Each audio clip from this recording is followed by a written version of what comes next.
வணக்கம். நான் உங்கள் பிரகாஷ்.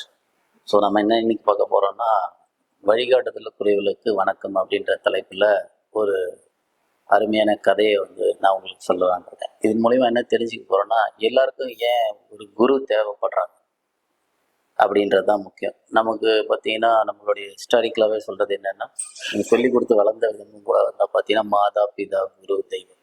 ஸோ தெய்வத்துக்கும் முன்னாடி குரு தான் இருக்கார். ஸோ அப்படியே குருக்கு வேல்யூ பண்ணுறாங்க அப்படின்னா நமக்கு மாதாவுக்கும் பிதாவும் நமக்கு சொல்லிக் கொடுக்காத சில விஷயங்களை, இந்த உலகத்தை பற்றின விஷயங்களை நமக்கு சொல்லிக் கொடுக்குறது இந்த குரு தான்.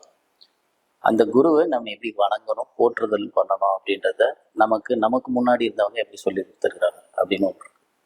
ஃபார் எக்ஸாம்பிள், நம்ம அப்துல் கலாம் இருக்கார் இல்லையா, ஏபிஜே அப்துல் கலாம். அவர் ஜனாதிபதியாக ஃபர்ஸ்ட் டைம் தேர்ந்தெடுக்கும் போது அவருடைய ப்ரெஸ் மீட்டில் அவர் பேசும்போது ஃபஸ்ட்டு அவர் தேங்க் பண்ணது யாருன்னா அவருடைய ஆசிரியர்கள். ஸோ நான் இன்னைக்கு நிலைமையில் இருக்கிறேன் அப்படின்னு சொன்னால் அதற்கு காரணம் என்னுடைய ஆசிரியர் பெருமக்கள் அப்படின்னு சொல்லி அவர் அங்கேயே அவங்கள இன்சிஸ்ட் பண்ணி அட்ரஸ் பண்ணியிருக்கார். ஸோ அவ்வளோ பெரிய பிரசிடெண்ட், அவர் அவ்வளோ பெரிய சயின்டிஸ்ட். அவருடைய புக்கில் கூட, சக்ஸஸ்ஃபுல்லான ஒரு அக்னி சிறகுன்ற புக்கில் கூட அவர் அவங்கள மிஸ் பண்ணாமல் அட்ரஸ் பண்ணியிருப்பார். ஸோ அண்ட் தென் இது இன்னும் கிளாரிட்டியாக நமக்கு புரிஞ்சுக்கணுன்னா ஒரு சின்ன கதை ஒன்று நான் சொல்கிறேன். 12 சீடர்கள் இருக்காரு. அவர் மட்டும் இல்லை, அதில் ஒரு சீடருக்கு தான் ஒரு கேள்வி வந்தது, என் வாழ்க்கையை நானே தீர்மானிச்சிக்க கூடாதா, எனக்கு எதுக்கு ஒரு குரு, அவர் சொல்கிறத நான் கேட்கணுமா, நல்லது கேட்டதை நானே எக்ஸ்பெரிமெண்ட் பண்ணி எக்ஸ்பீரியன்ஸ் ஆகிட்டு அதுலேருந்து கற்றுப்பண்ணல அப்படின்ற கேள்வி அவருக்கு வருது. அவருக்கு மட்டும் இல்லை, நம்மள மாதிரி இருக்க எல்லாருக்குமே வரும். அவர் சீடராக போய் சேர்ந்து அவருக்கே வருதுன்னா, நார்மலாக இருக்க நம்மள மாதிரி பீப்புளுக்கு சொல்லவே தேவையில்லை இல்லையா, யூஸ்வலாகவே அது வர்றது தான். ஸோ அந்த இடத்துல என்னென்னா அவர் அந்த குரு கிட்டே கேட்குறாரு அந்த கேள்வி. அதுதான் ரொம்ப இன்ட்ரெஸ்டிங்கான திங். ஏன்னா அவர் அதை விட்டு வெளில போகலான்னு திங்க் பண்ணுறாரு. அந்த 11 பேரோட நான் மட்டும் இன்னும் கூட்டத்தில் ஒருத்தராக இருக்க அவர் விருப்பப்படல. ஸோ அதனால் அவர் அந்த கேள்வி கேட்குறாரு. ஸோ நான் எதுக்கு, எனக்கு குரு, அவர் கேட்ட கேள்வி, எனக்கு எதுக்கு குரு, எனக்கு தேவையில்லை அப்படின்றது அவருடைய சாராம்சம். அதுக்கு அந்த குரு என்ன பண்ணுறாருன்னு அப்படின்னா, அந்த ஞானி என்ன பண்ணுறாருன்னா, அவர்கிட்ட ஒரு பாத்திரத்தை எடுத்துகிட்டு வர சொல்கிறாரு. அந்த பாத்திரத்தை நிறைய தண்ணி ஃபில் பண்ண சொல்கிறாரு. அந்த தண்ணிக்குள்ளே ஒரு மரக்கட்டையை பிளேஸ் பண்ண சொல்கிறார். இது எல்லாமே அவரே பண்ண சொல்கிறார். அதுக்கப்புறம் அதுக்கு மேலே ஒரு சின்ன இரும்பு துண்டையும் வைக்க சொல்கிறார். எது மேலேனா அந்த மரத்துண்டு ஆல்ரெடி தண்ணியில் வச்சிருக்கு, அதுக்கு மேலே அந்த இரும்பு துண்டை வைக்க சொல்கிறதுல வச்சுட்டு இவ்வளோதான் ப்ராசஸ், இவ்வளோதான். ஸோ இந்த ப்ராசஸ்லேருந்து என்ன கற்றுக்கிட்ட அப்படின்னு சொல்லி அந்த சீடர்கிட்டே திருப்பி இந்த ஞானி கேட்குறாரு. அப்போ அந்த சீடர் என்ன கேட்குறாரு, இது என்ன ஒரு 3 ஸ்டெப் பண்ண சொல்லுவீங்க, இந்த கட்டத்துண்டு மேலே இந்த இரும்பு துண்டு வைக்க சொல்கிறீங்க, இன்கேஸ் நான் இந்த கட்டத்துண்டு இல்லைன்னா இரும்பு துண்டு உள்ளே போயிருக்கும், அவ்வளோதானே அப்படின்னு நீங்கள் சொன்னீங்க இல்லையா, ஜஸ்ட் லைக் தட், அவ்வளோதான் அப்படின்றது அந்த அவ்வளோதான் கிடையாது.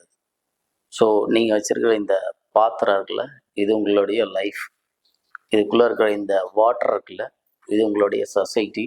இது உங்களுக்கு குட் அண்ட் பேட் அண்ட் எல்லா விதமான opportunities, wider range of things உங்களுடைய கண்ணுக்கு முன்னாடி இருக்கும். அந்த இரும்பு துண்டுன்னு சொன்னேன் இல்லைங்களா, அதுதான் நீங்கள்.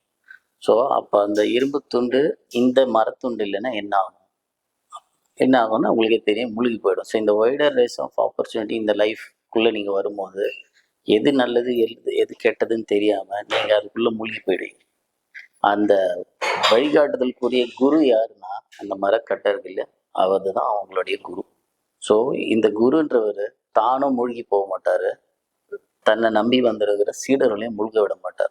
அவர் என்ன பண்ணுவார்னா உங்களை அந்த லைஃப்பில் கரெக்டாக கைட் பண்ணுவார், லீட் பண்ணுவார். நீங்கள் மூழ்கி போகாமல் நீங்கள் இந்த கரையிலேருந்து அந்த கரைக்கு எப்படி ரீச் ஆகணும், உங்கள் லைஃபோடைய ஸ்டார்ட்லேருந்து எண்டு வரலையும் எப்படி you have to run your life in a peaceful way அப்படின்றத அந்த குரு உங்களுக்கு உங்கள் கூடவே வருவார். நான் சொல்ல வரல, அவர் கற்றுக் கொடுக்குற அந்த கருத்துக்களும் நல்ல நல்ல விஷயங்களும் உங்கள் லைஃப்பை அப்படியே தேடிக்கிட்டே போகும். ஸோ இது எப்படின்னா ரொம்ப அழகான ஒரு கவிதை. இது ஒரு டீ கடையை பார்க்குறவர்களையும் பார்த்தீங்கன்னா தாகம் தனக்கு தெரியவே தெரியாதுன்னு சொல்லுவாங்க, வெயில் நடந்து வந்தவர்களுக்கு. அந்த மாதிரி ஒரு நல்ல குரு கிடைக்கிறவர்களையும் தன்னோட லைஃப்பில் என்ன நல்லது கெட்டது நடந்ததுன்னே ஒரு பர்சனுக்கு தெரியறது கிடையாது.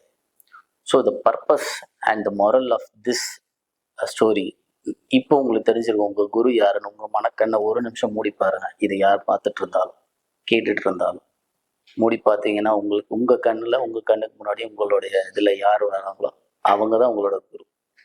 ஸோ உங்களோட வெல்விஷர். ஸோ அவங்களுக்கு நீங்கள் தேங்க் பண்ணணும்.